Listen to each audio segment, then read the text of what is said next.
pero bueno, vamos a tratar de explicar lo que se puede para hacer este recorrido.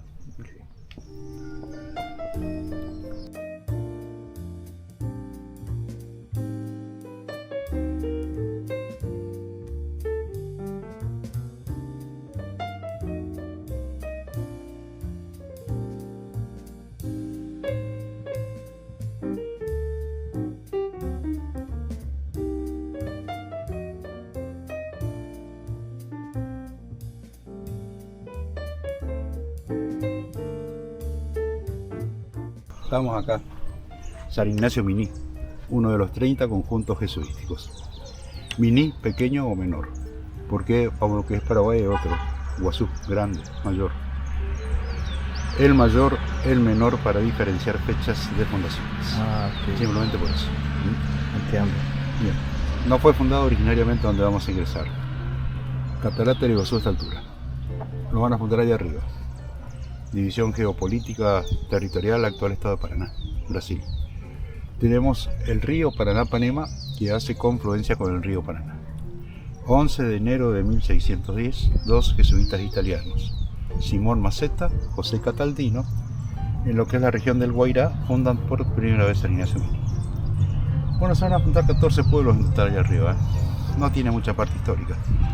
Queda muy poco tiempo, 21 años únicamente, debido a los continuos ataques de los bandeirantes, paulistas, mamelucos, mercenarios, sin banderas, dedicándose a un comercio muy lucrativo, tráfico humano, comercializantes de esclavos. O sea, ¿qué hacen esto? Acá capturar al pueblo originario para venderlos como esclavos allá en los centros comerciales de San Pablo. Entonces, debido a esos continuos ataques, Antonio Ruiz de Montoya, un jesuita que nació en Lima, Perú, superior de la orden, reúne 12.000 guaraníes y en septiembre de 1631, junto con Cataldino, Maceta y otros curas, encabezan un éxodo, el éxodo guaireño. Paraná-Panema, río Paraná, hacen este proceso migratorio para llegar acá, a lo que es margen o desembocadura del arroyo Yabebirí, a principios de enero de 1632, 4.000 únicamente. En este derrotero que duró casi 3 meses, 8.000 quedan por el camino. Ahora, de los 4.000, 2.000 van con Montoya, refundan Loreto, donde hoy está emplazada como ruinas. Y 2.000 con los italianos, acá en la margen refundan nuevamente San Ignacio Miní. Entonces, con la refundación de estos dos pueblos, acá la historia nos cuenta que va a comenzar la segunda etapa dentro del sistema, la consolidación de las misiones jesuíticas. Ahora, donde vamos a ingresar un ratito, acá se desarrolló la tercera y última parte. Entonces el Yabebirí se trasladan acá en forma definitiva 11 de junio de 1696. Entonces este último periodo fue el de la renovación arquitectónica y urbanística. Por ese hecho están esos restos, esos vestigios que nosotros los vamos a ver como ruinas. Y dentro de los 30 pueblos, el edificio más importante siempre va a ser la casa de Dios, la iglesia, el templo. Ahora, ¿qué nos queda acá el antiguo templo? Y parte del portal de las paredes, que es lo que se suele ver cuando uno abre un libro de historia o un portal de internet. Pero como ruinas dentro del espacio, el antiguo templo es el edificio más antiguo que tenemos. ¿Comprendimos? Sí. Vamos.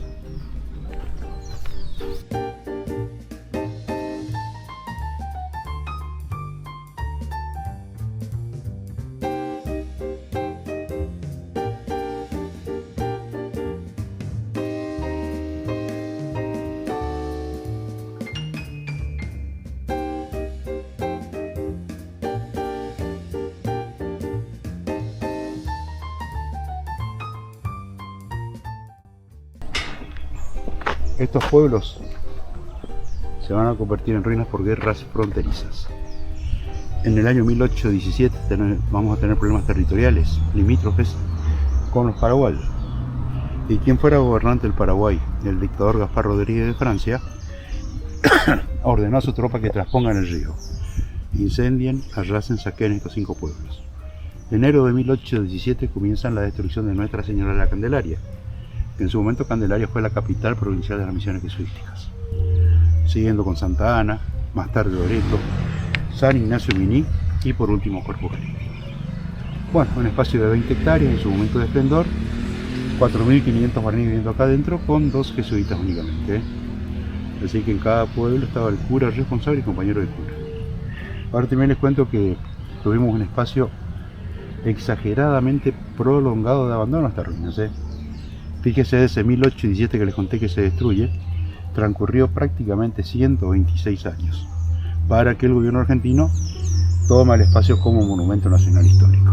Diciembre de 1943 recién. Bueno, hasta 1940 en la Argentina no teníamos una ley de conservación de patrimonios históricos. Así que hasta 1939 prácticamente esto fue cantera del pueblo. ¿Qué digo con eso? Que acá puede ingresar cualquier Juan de los Palotes, desmantelar lo que quería llevarse. Ahora el rescate histórico, arqueológico, cercado perimetral, puesta en valor como lo estamos viendo, de 1940 al 48, y por suerte se han logrado recuperar 8 hectáreas, que es lo que vemos en este momento, como ruinas. Lastimosamente, bueno, 12 fueron perdidas en forma definitiva.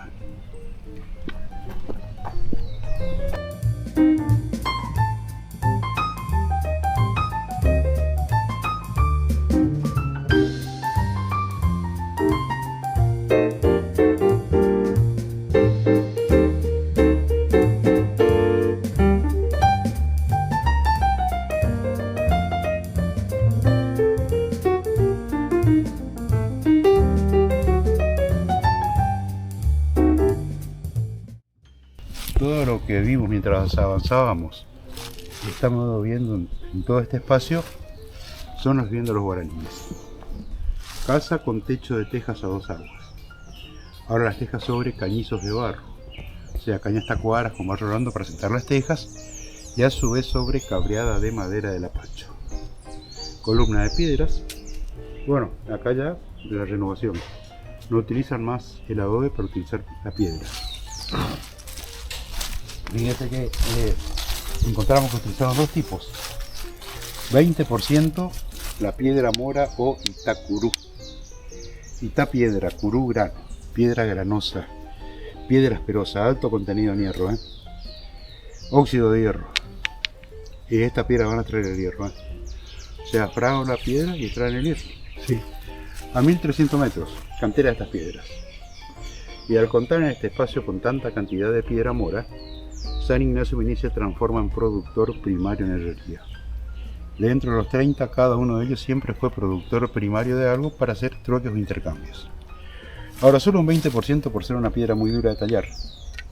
Inclusive en aquella época, para poder cortarla como lo vemos acá, con el martillo y el cincel, debían calentar la piedra para que se dilate. Un 80% el asperón, piedra laja, piedra arenisca. A 5 kilómetros está el río Paraná. Y a orilla del río está la cantera de estas piedras. Bueno, todo lo que estamos viendo, lo que nos queda por ver todavía, fue hecho totalmente a mano. Así que acá 400 a 500 guaraníes fueron los picapedreros y talladores.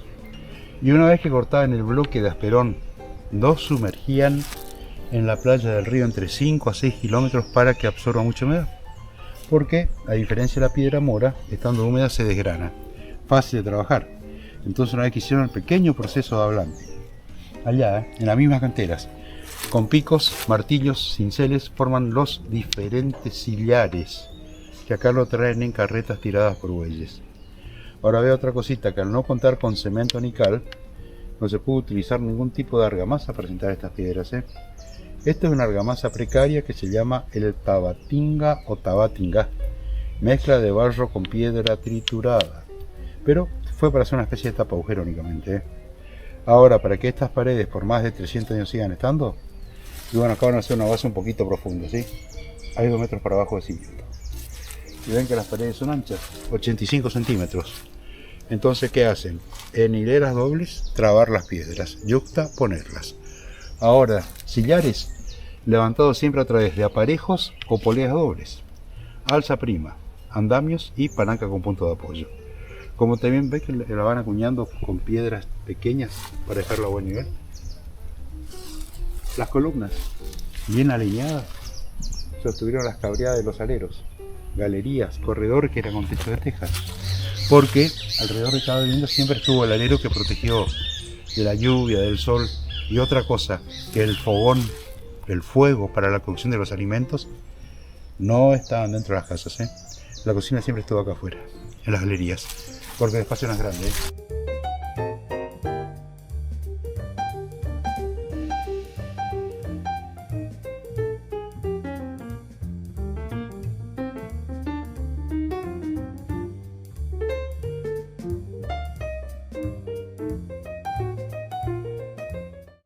Bueno, el espacio no es amplio, 6 por 5.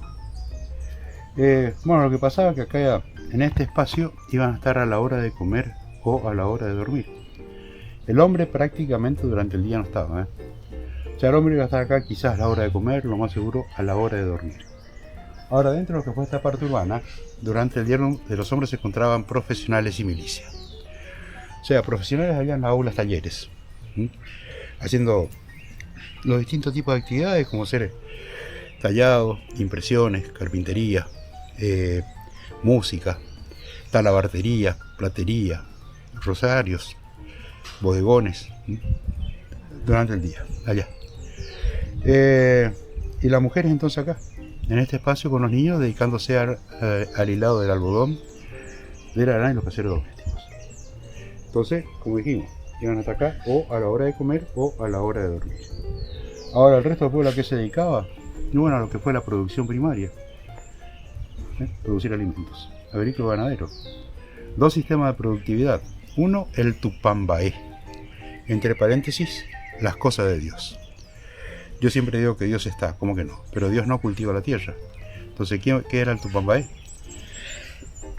La chacra comunitaria de todo el pueblo, donde 2 o 3 veces por semana cada integrante de cada familia tenía que trabajar en el Tupambaé para sacar excedentes, porque del Tupambaé saldría para mantener a la iglesia, mantener a enfermos, ancianos, ancianas, viudas, huérfanos y mujeres abandonadas. El otro sistema con el nombre de Abambaé, entre paréntesis, cosas del hombre. O sea, esa era mi chacra, mi propiedad, cuando si yo no producía no iba a tener para comer. Bueno, 5 o 6 kilómetros fuera del pueblo. Entonces, como dije acá, o a la hora de comer o a la hora de dormir. Tampoco había muchos muebles, quizás una banqueta para sentarse. Para dormir van a seguir utilizando hamacas. En las paredes van a contar con ganchos, argollas de hierros a diferentes escalas. Entonces las hamacas la colgaban cada vez que la iban a utilizar únicamente. Y una habitación como esta, o como esta otra, era para una familia tipo. 4 personas. Bien.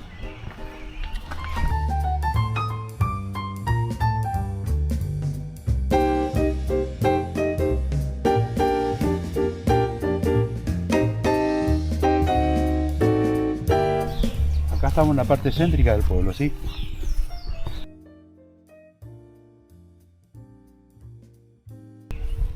Con el nombre de Plaza Principal o Plaza Mayor.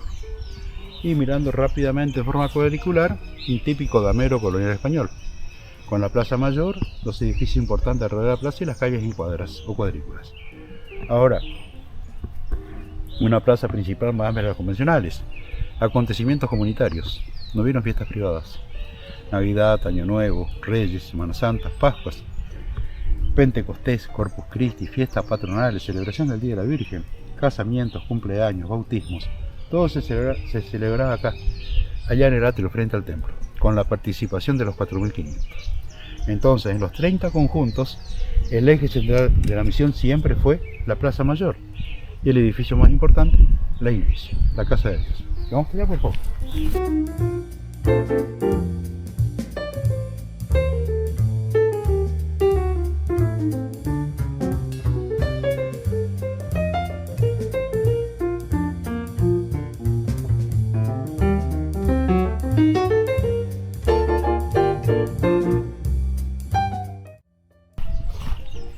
37 años demoraron para terminar el templo, Así que acá estamos en condiciones de decir que van a pasar entre 2 a 3 generaciones de guaraní, con vida útil para el trabajo solo para terminar el templo, Ahora el frontis fue diseñado por 2 arquitectos jesuitas italianos. Comenzó Camilo Pietragrassa. Estando en pleno diseño fallece, lo suplanta Giuseppe Brassanelli, que era un genovés. Entonces observe por favor, bajos relieves. No son columnas porque no sostienen nada, están como ornamentación, son falsas columnas. Altos relieves, balaustros, balaustradas ciegas, fustes, capiteles invertidos, angelote con 3/4 de perfil, todo eso con un barroco del país de origen de este italiano, el greco-romano. Ahora creo que está más decir quién fue el que trabajó, trajo la piedra, talló, levantó. Y dentro de este barroco hay 3 estilos y lo vamos a conjugar los 3 juntos, tanto el dórico, jónico y arriba el corinto o corintio. 2 naves laterales, una principal, 24 metros de ancho, desde la entrada principal hasta el altar mayor, 74 metros. Portal principal, momento de esplendor, 15 metros de altura. Hoy, como lo vemos con toda la majestuosidad que conserva, tiene 9 metros únicamente. Lastimosamente no se logró recuperar la totalidad. Bueno, ve ahí en la parte media el AM y la corona. Sí, es original, en una sola pieza. El anagrama del Ave María y la coronita reina.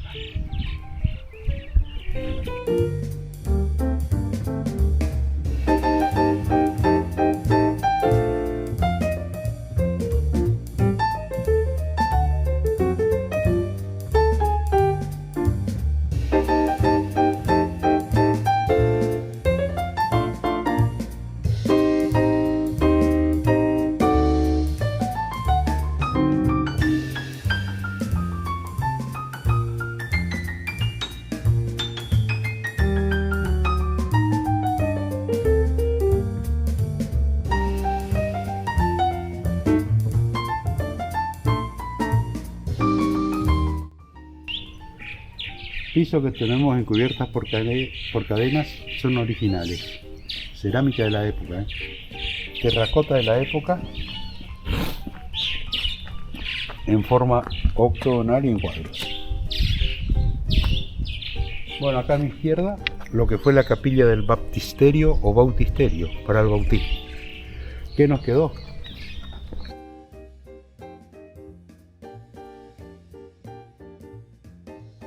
La base de la pila bautismal.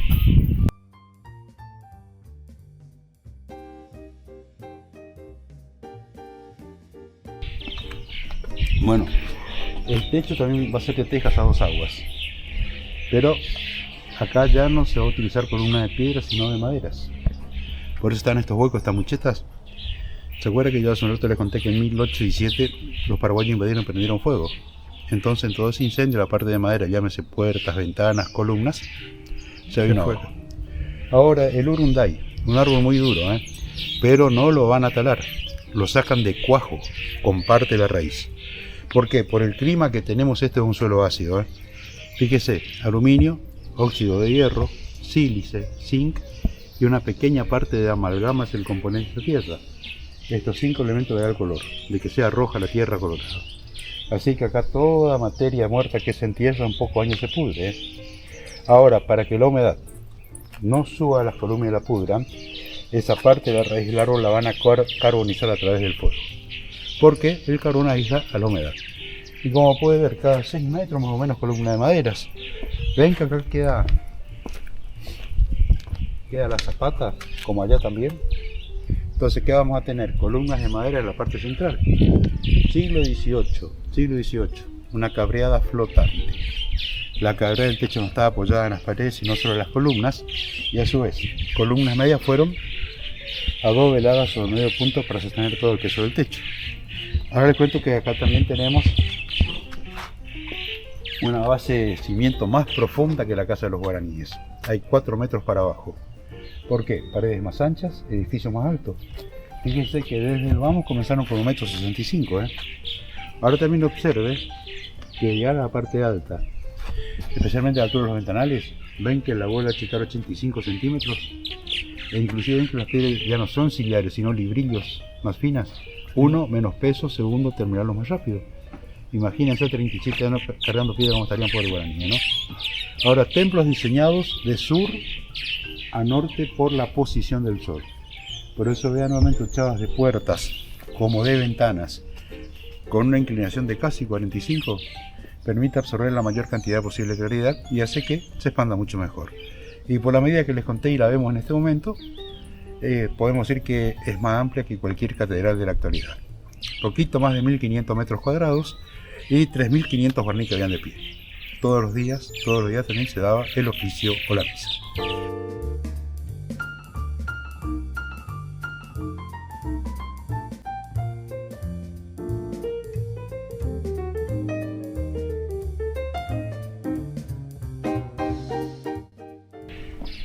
Acá tiene la mejor idea de lo que terminé de contar, Columnas manos laterales en la parte central, cabreada flotante y columna de medio punto.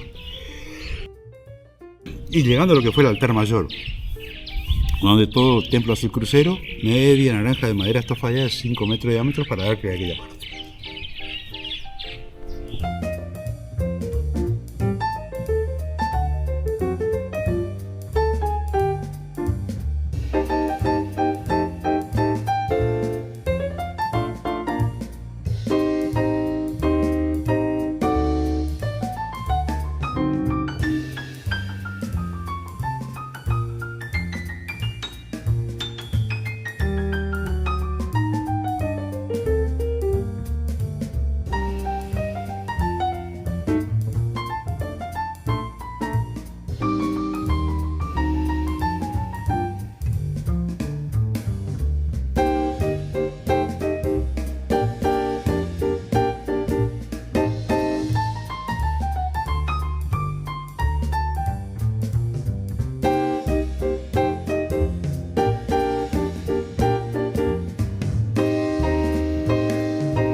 Originales en una sola pieza.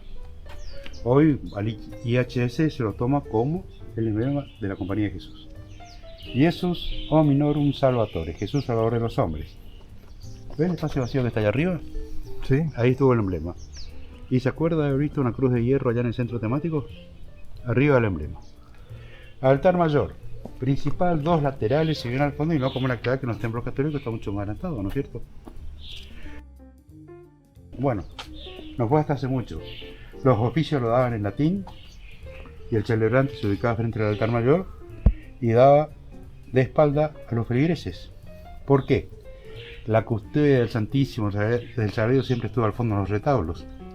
El celebrante no podía dar la espalda al cuerpo del Cristo. Así que esta forma de celebrar misa, como vemos hoy en los templos católicos, después del Concilio Ecuménico Vaticano II. Comenzó en octubre del 62 con Juan XXIII. Terminó con Pablo VI, diciembre del 65. ¿Qué hicieron? Trasladaron la custodia a la derecha, adelantaron el altar mayor para compartir la mesa del Señor con los feligreses. Y el 8 de diciembre de 1965, por primera vez en la Iglesia Católica, hace una misa diferente que como hasta hoy, de frente, y en idioma vernáculo, de cada país lugar donde se encuentra.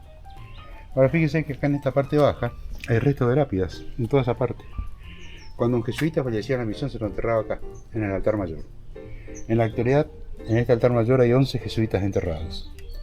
Y dentro de los 11 están los italianos, los fundadores, Capaldino y Maceta, que allá antes del escalón se distinguen las lápidas todos.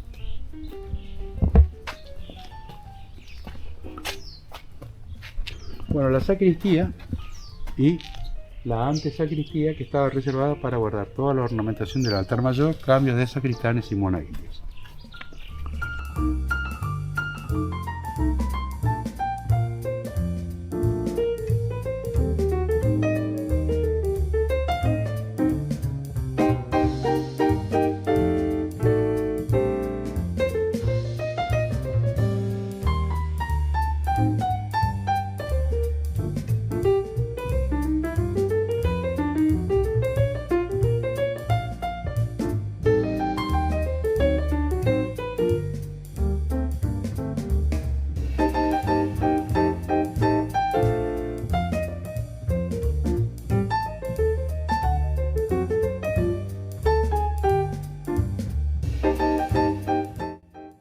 Bueno, el cementerio para los guaraníes, el Campo Santo, no es muy amplio porque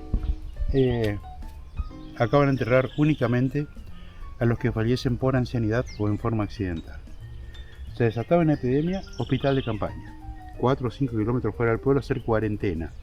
Entonces, si el apestiado moría en el hospital de campaña, no lo traían a enterrar acá. Así evitaban que ni bajo tierra ni un posible rebrote de la enfermedad del difunto. Cementerios de campos para los apesteados. ¿Sí? Así que en este espacio únicamente se entierran a los que murieron, como dije, por viejos o por accidentes. Excelente. Bueno.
Você quer morar ou investir em Encarnação, no Paraguai?